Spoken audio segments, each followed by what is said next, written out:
So let us move forwards. So till now we have seen about the kleshas, we have seen about uh, the importance and their implications on the human life. So in the next sutra, which is sutra number 20, second chapter, Maharishi Patanjali states that Drashta drisht matraha siddhoapi pratyay anupashyah.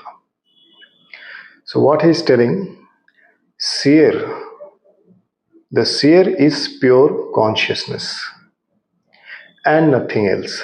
So seer is pure consciousness, nothing else, but appears to observe through the mental constructs or pratyayas.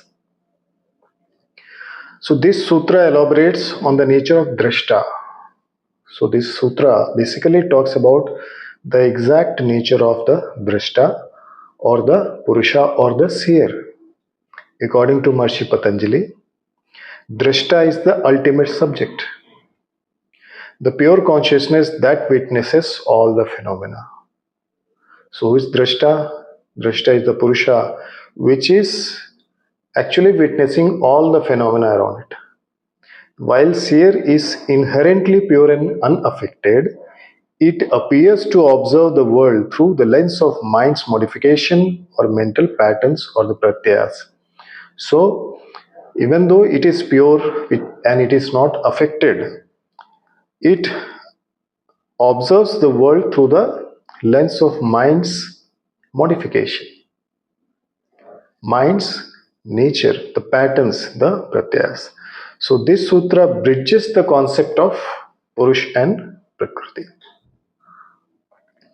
The purusha, even though it is untouched and eternal, seems entangled with ever-changing prakriti due to mental constructs or pratyas. So there are many changes which occur in the mental constructs or the mental patterns, and purusha is always entangled in these mental constructs, and because of this purusha usually forgets its true nature. So let us understand one by one what is pure consciousness now. So pure consciousness, the seer is drishti matraha, means it is pure awareness. Now, it does not act, think, or feel, but merely observes. So you see, you feel, but the Purusha inside you is not doing anything. It is only observing that you are feeling. You are observing, you are feeling, or you are listening, or you are reacting to it. So this consciousness is devoid of any type of attributes because it is just a consciousness. So it does not have any attributes. There is no change and it is ever eternal. It is independent of material world and remains untainted by it. Because there is no impact of this material world, that is the actual nature of the Purusha. Even though Purusha mistakes its identity and forgets its true nature and gets entangled, but what is the true nature? It is pure consciousness which is devoid of any of the attributes and it is pure. Now the pratyas are the contents of mind. The pratyas, what we discussed, is basically nothing but the contents of the minds. Now what are the contents of the mind? Thoughts. Now thoughts can be right, thoughts can be wrong, but they become the content of your mind. They can be called as the sensory experiences also. Then emotions, different emotions also are important here because emotions can be positive, emotions can be negative based on the seeds, based on the experiences, then perceptions and memories. So this play a major part, a major role, and these all are called the constructs, mental constructs or pratyayas. These arise due to the interplay of gunas. How these memories, how these different thoughts, emotions they arise, because there is an interplay of sattva-guna, rajoguna, and tamoguna in the prakriti. Now, at the level of the mental plane, whenever sattva-guna is there, the sattvic characteristics of the person develop. When rajoguna is there, rajasic characteristics and tamasic characteristics. When there is a interplay or mixing of these gunas, so these different types of pratyayas are formed. Though Purusha is unaffected by this interplay, it appears as though it is involved because it observes the world through these mental constructs. So, even though Purusha is unaffected by this interplay of Prakriti, but after that also, it appears that it is involved in this activity because it is observing the whole world through the through this through these pratyayas only. So it is just like a mirror that reflects the objects placed before it. So we all know that when you place an object before the mirror, and whatever reflection you see in the mirror is exactly identical what is kept in front of the mirror. The Purusha reflects the activities of mind without being altered by them. So, however, just as mirror's reflection can distort an object's image due to dirt or imperfections on its surface. So, suppose if mirror is not clear, if mirror is not clean, so the image also will be like that only. There will be some distortion with the actual image. So, same way, the clarity of Purusha's observation can appear distorted by the kleshas of the mind. So, because these kleshas are there, rag, dvesh is there, so based on the rag, dvesh and the vasanas, the pratyas or the images what is shown to the Purusha also can have its own different distorted forms. So, the Purusha does not perform any actions. Purusha is just an observer, just a witness of everything. Yet its proximity to Prakriti creates an illusion of identification with the mind and body. So even though it is an observer, but because it is so close to Prakriti, it creates an illusion of identification with the mind and the body. Same way how we watch a movie, and when we watch a movie for that particular time, you forget that what you are. You identify yourself with a singer, you identify yourself with a actor or actress, with that particular activity or that particular type of thought or perception. So exactly same thing happens here. So this identification is the root cause of bondage. This identification of drishta with the drish, what it is seeing, is the main cause of bondage. And this bondage creates the pain actually. So the mind functions as intermediary, filtering the pure consciousness through its layers of conditioning. So the mind is functioning as an intermediary, which is basically filtering the pure consciousness through its different layers of conditioning. Now, Maharishi Vedvyas, he says, Purusha is a passive observer. Whatever is happening, Purusha is just observing it. The connection between the Purush and Prakriti is like that of a light illuminating the objects. The light does not interact with the objects but makes them visible. Vyas argues that the appearance of involvement arises solely due to ignorance. So, because of ignorance, because of avidya, the involvement arises inside the Purusha. He further states that Kaivalya is achieved when Purusha realizes its distinction from Prakriti and withdraws identification from all the mental constructs or pratyas.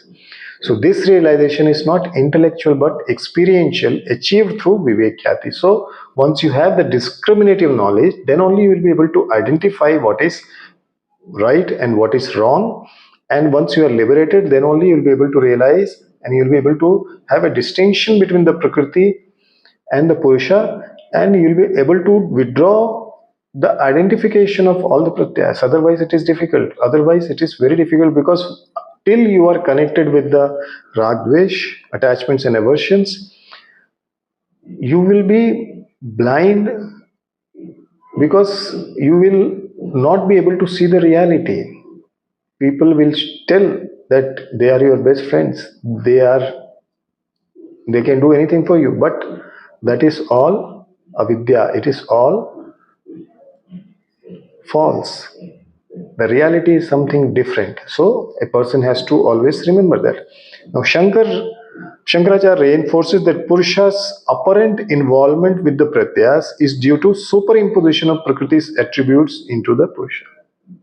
Now Prakriti's attributes are there, different vrittis are there, different nature of the chitta is there. So, and through those eyes, whatever substratum or pratyas are formed, that only is the main reason for all this.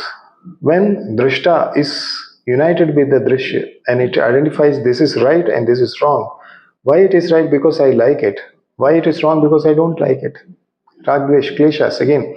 So that becomes the main problem of all these problems. So when pratyaya is totally superimposed on Prakriti's attributes, pratyaya is totally over the Purusha, so Purusha mistakes with the actual reality. Or maybe because of kleshas, because of lot of samskaras, it is going to lose everything. So it is very important that we understand because of involvement of lot of pratyayas and because there is a superimposition of Prakriti's attributes in the form of the pratyayas on the Purusha, it forgets its true nature. So Adi Shankaracharya uses analogy of a crystal placed near a red flower. It appears red but remains colorless. Similarly, Purusha seems to take on the qualities of the mind but is inherently pure. So you know that if you place a crystal and place any red rose, so from one side if you see the whole crystal appears as red because it acquires the attributes of that flower. But when you go close and when you clearly try to understand what it is, so you understand crystal is a clear crystal and nothing, there is no color of that. So it is basically pure. So same thing is with the Purusha also. Once it realizes what is its true nature, automatically things becomes clear. So Adi Shankaracharya emphasizes Vairagya and Abhyas as the tools to overcome this illusion. Through yoga, one can still the mind's fluctuations, allowing the seer to rest in its pure state. So, by Abhyas and Vairagya, one can easily understand the importance of Vivekhyati, discriminative knowledge, and then what is the difference between the Purush and Prakriti, how you are connected to the world with when you are attached, when you are under the influence of kleshas.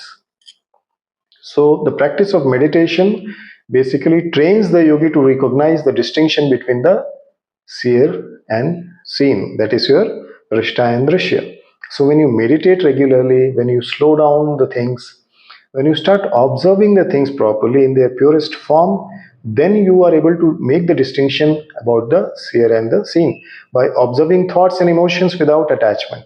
Now, when you are observing anything, you don't have to have an attachment. If you have an attachment, definitely you are going to have the results and the applications implications of that, because if you are seeing any observing any thought with attachment, so that attachment will have again pain and pleasure, and that can result the result, it can give you the result in a different way totally. So yogi begins to experience Purusha's pure awareness by practicing meditation.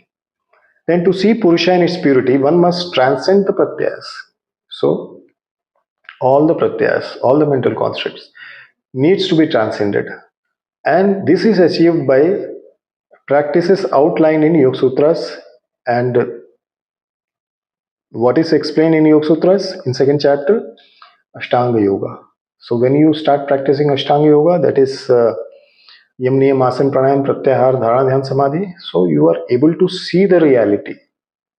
You are able to understand the reality. You are able to observe what is true, what is untrue. So the ultimate goal of yoga is to dissolve the identification with the body-mind complex, thereby revealing the seer in its true untouched nature. This realization brings freedom from suffering and leads to ultimate liberation. So once you are totally non-attached, and that abhyas is for a very long time, and it is